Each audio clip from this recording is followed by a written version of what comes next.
Florida football unranked, according to the coaches to start the season. Of course, you know what? The good thing is that doesn't matter. So they play good football, especially with that schedule in that conference against that non-conference opponent. That will fix itself. We got David Waters on the line, of course, from Gators Breakdown. Get on over there to Gators Breakdown on your favorite audio platform or right here on YouTube. David, how's it going?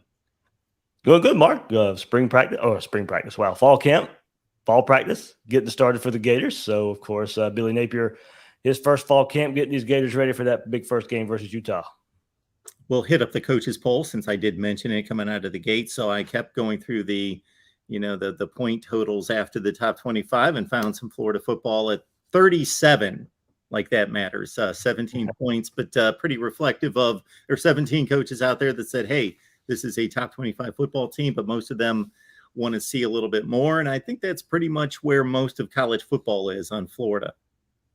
Yeah, I think so, Mark. Of course, last time we saw Florida, they were getting beat by UCF in a bowl game. So, I think that sticks in a lot of people's minds there. And it wasn't Anthony Richardson being quarterback in that game. Of course, he's injured, getting surgery, and so didn't play in that game either. But, of course, he comes back. He gets a lot of love there as far as one player for Florida. But when you look at the big picture, you can still see coaches have a little bit of question about where the direction of Florida. So, yeah, Mark, as you said, they can quickly turn it around. You look at the rankings, and number 8, Utah comes into the swamp week 1. Number 21, Kentucky comes into the swamp week 2. So there's 2 opponents right there.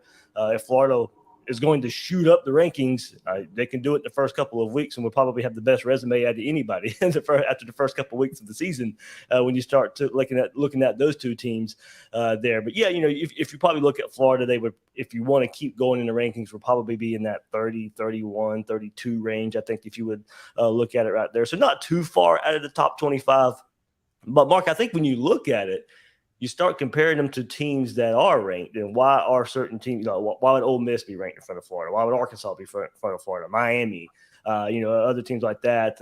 Miami, of course, they do have the benefit of the ACC, but they're in a very similar situation. A brand new head coach of Florida, and you want to go back and start comparing stuff to last year when Florida beat FSU, Miami lost to FSU, all that kind of stuff. So there are certain ways you can look at it and break it down. That if you wanted to rank Florida, you could have an argument to do so when you start comparing them to other teams out there. But in the grand scheme of things, I think we kind of knew this was probably coming. You start looking at all the preseason magazines that started hitting around the summertime, and Florida wasn't ranked in their top 25. You started seeing Florida in that 30th range. You go to SEC Media Days, Florida's picked 4th in the SEC East behind. Hey, look, Tennessee wasn't even ranked in the coaches poll either. So a team that a lot of people are hyping a bit, that team's not found. Mark, I think I counted that there were 6 SEC teams, no Florida, no LSU, and no Tennessee. So I think that it lets us know that recent history, and maybe even dating back to the 90s in Tennessee and their historic run in the 90s, and then a lot of hype behind them. I think, those traditional powers there in the SEC, I thought maybe one of those teams would have been ranked, but I think Ole Miss probably being ranked probably shunned one of those teams from entering the top 25. It also goes back to the individual voters' approach to top 25s. There are certain people / coaches in this instance that makes it kind of like a prediction. Like, I think this is going to be where we're going to land at the end of the season. And other people look at it as, forget the schedule. I'm just going to rank the 25 best teams in the country as I believe these are the 25 best teams in the country.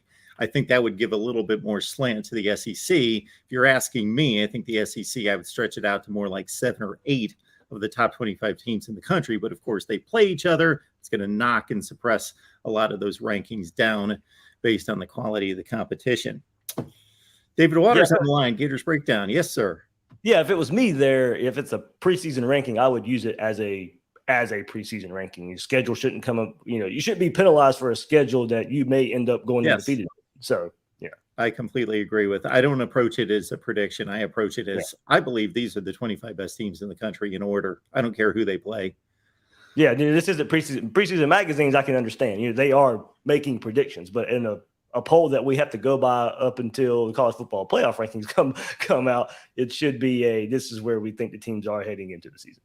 Absolutely.